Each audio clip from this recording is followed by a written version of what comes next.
Okay, it's Election Day Tuesday. My whole household has gotten out this morning and voted. Yay!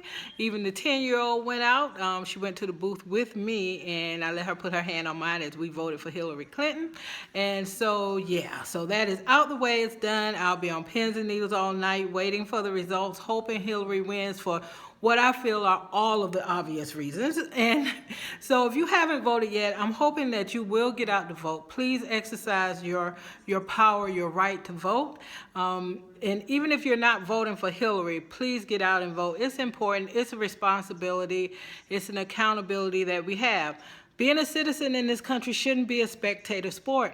It also should not end with just voting. There's work to be done after voting to hold the people we elect accountable and to also hold ourselves accountable. One of the issues I have with some of the people who are saying they're not voting or either encouraging other people not to vote is that most of these people have no plan, no agenda, no path forward, no anything, and they're just hyped up on the narrative.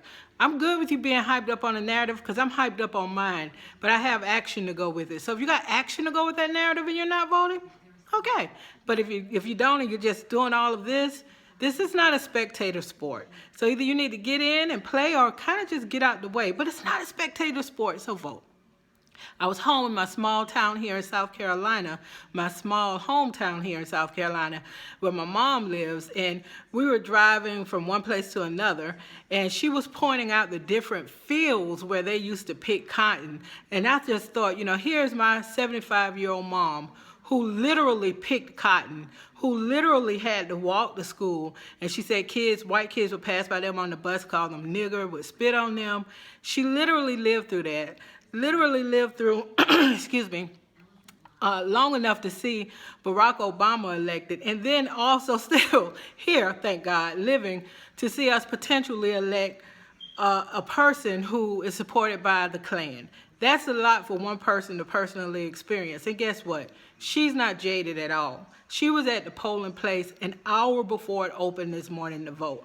We don't have any excuses, y'all. So please get out and vote. Let's hope for the best. And just remember, no matter what happens tonight, there's still accountability and work to be done, and not only of elected officials. So while we're checking them and posting whatever it is we may post, pro or con, about these people, we need to make sure we're doing our work. So please get out there and vote.